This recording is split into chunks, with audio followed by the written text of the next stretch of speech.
Atenção! Começa agora uma teleaula de Ciências do Ensino Fundamental. Você vai assistir a teleaula de número 4. Bons estudos!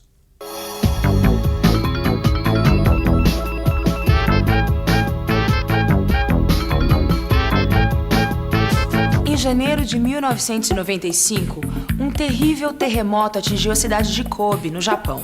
5.000 pessoas morreram nesse terremoto. Entre elas, uma família de brasileiros que havia imigrado para tentar melhorar de vida. No Brasil, nunca aconteceu um terremoto como este. Os terremotos ocorrem sempre em certas regiões do mundo, como o Japão e a costa oeste dos Estados Unidos. Para saber o que causa um terremoto e por que algumas regiões são atingidas e outras não, assista à teleaula de hoje. Você vai aprender como os continentes que nós conhecemos hoje se formaram, que esses continentes estão se deslocando e como funciona o movimento de convecção que causa o deslocamento dos continentes.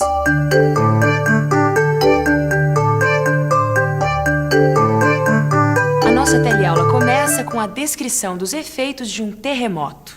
Eu vou ler a descrição de um repórter que estava em seu apartamento em Kobe, no Japão, durante o terremoto.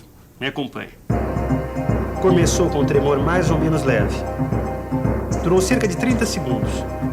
Foi ficando cada vez mais forte. Tudo se mexia. Vidros se rachavam, o armário da cozinha se desprendeu da parede e tombou sobre a mesa. A porta da geladeira se abriu e os alimentos caíram. Um monte de água pulou para fora do vaso sanitário. O banheiro e a cozinha ficaram alagados. Quando olhei da janela, vi muitos prédios parcialmente desabados. Ô, louco! Olha aqui, Lineu, olha que coisa, rapaz! Mas que afobamento é esse, Alberto? Aconteceu alguma coisa? Aconteceu um terremoto no Japão. Eu quero que você me explique como é que pode acontecer uma tragédia dessas, principalmente num país avançado como o Japão. Não dava pra prevenir essa desgraceira toda, não? Eu tô justamente corrigindo uma atividade que eu passei a semana passada para meus alunos. Eu acho que se você fizer essa atividade, você vai entender melhor. Tá vendo aqui esse mapa mundi? Coloque sobre o desenho do mapa mundi essa folha de papel transparente. Agora desenhe o contorno da América do Sul e da África. Recorte o desenho dos contornos dos dois continentes.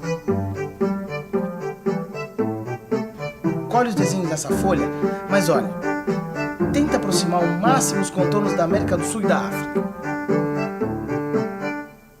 Os contornos da América do Sul e da África se encaixam direitinho. E essa coincidência, quer dizer, esse encaixe acontece também em outras partes do planeta. E com isso, algumas pessoas começaram a ter uma ideia nova. Você imagina qual seria essa ideia? Que os continentes eram grudados antigamente, se separaram depois? Boa, Maria! Isso mesmo! A ideia nova é que os continentes no passado estavam todos unidos, formando um único bloco de terra. Com o tempo, esse supercontinente se quebrou, os blocos se separaram e ocuparam as posições que nós conhecemos hoje. São os continentes que você vê no mapa mundi. Então, no começo do mundo, havia só um blocão de terra que foi se quebrando e formando os continentes, né? Isso. Interessante, mas... será que foi isso mesmo, Lineu? Você quer provas? Legal. A prova de que essa ideia é verdadeira é que até hoje dá para se observar deslocamentos entre os continentes. Quem observa e como? Os satélites. Os satélites que veem os continentes lá de cima tomaram medidas que mostram que a América do Sul e a África se afastam uma da outra mais ou menos uns 2 centímetros por ano. Ô, Lineu, mas se os continentes se movem assim tão devagar, não dava pra provocar terremoto, dava? Não por enquanto, né? Olha, vamos fazer uma coisa que vai deixar isso tudo mais claro. Ô, Maria, olha, por favor, será que você poderia colocar uma panela com água para ferver, por favor? É pra já.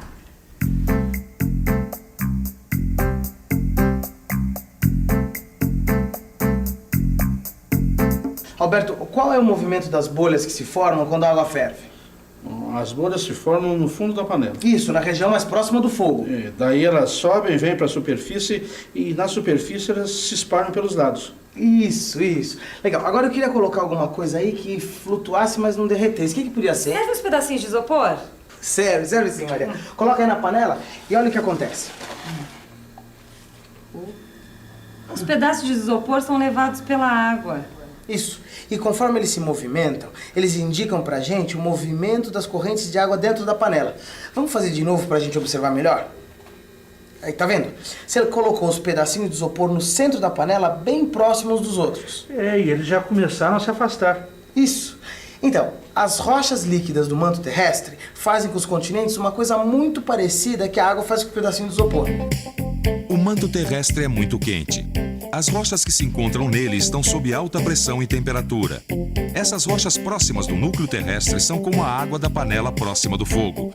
Elas se deslocam em direção à superfície, como as bolhas de água se deslocam dentro da panela.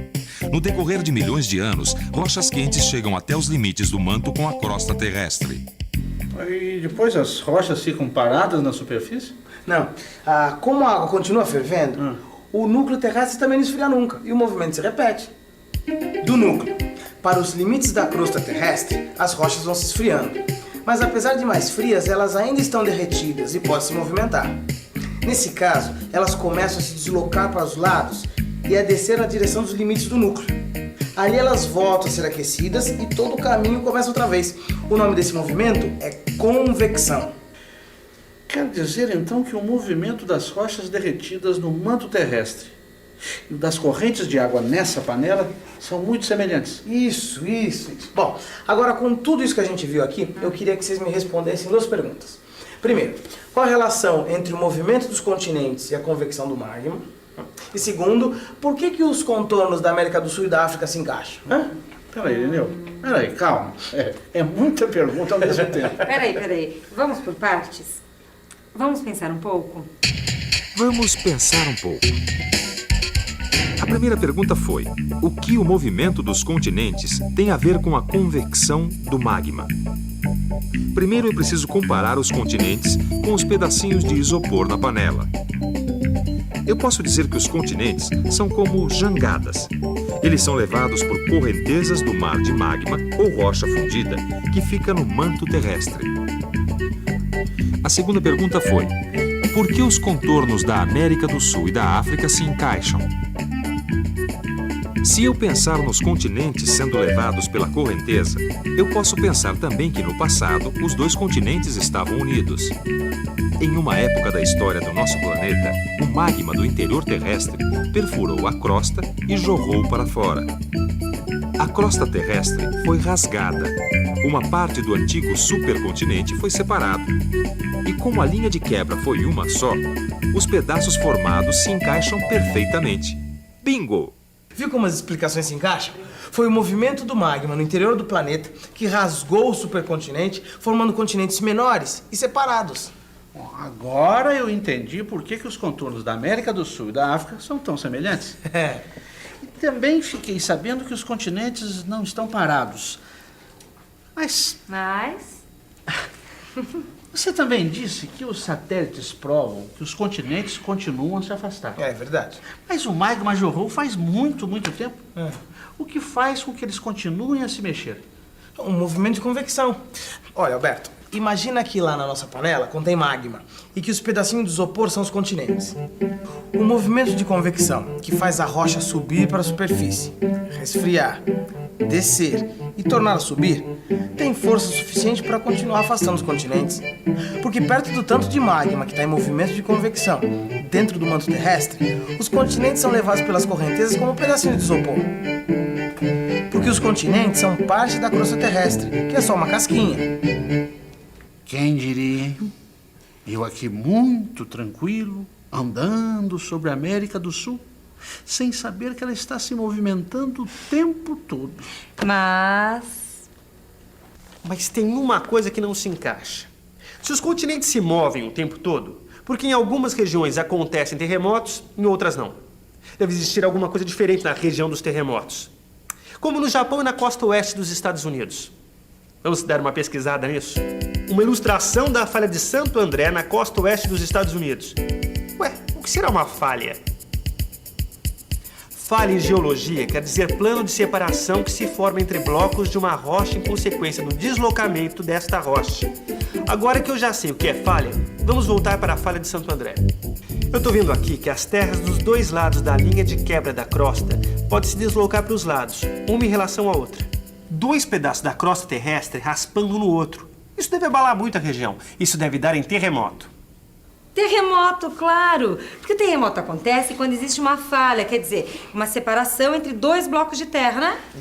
Com o movimento provocado pelo magma, esses dois blocos raspam um no outro e a terra treme. Isso. Agora imagine esse tremor de terra se espalhando pelas regiões próximas ao local da falha, onde a terra começou a tremer. Quer dizer, somente as cidades mais próximas aos locais sujeitos aos terremotos que correm o risco de sofrer uma tragédia como essa que aconteceu em Kobe. Deu pra entender? Deu pra entender sim, mas por via das dúvidas sempre é bom fazer uma revisão. E atenção, se liga aí que é hora da revisão.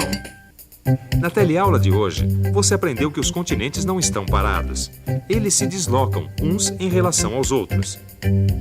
O movimento de convecção do magma do manto terrestre é responsável pela movimentação dos continentes. No passado, os continentes estavam todos unidos, formando um único supercontinente. Esse bloco de terra foi quebrado em pedaços, os continentes, que são como jangadas flutuando sobre o magma. Assim, eles se movem uns em relação aos outros. Agora que você já sabe como e por que a Terra treme, leia o seu livro de estudos e responda as perguntas do questionário. Desse jeito, você vai poder responder como é possível que os terremotos aconteçam em países tão desenvolvidos como os Estados Unidos e o Japão e nunca ocorram no Brasil. O que é mais forte, a natureza ou a tecnologia? Até a próxima teleaula.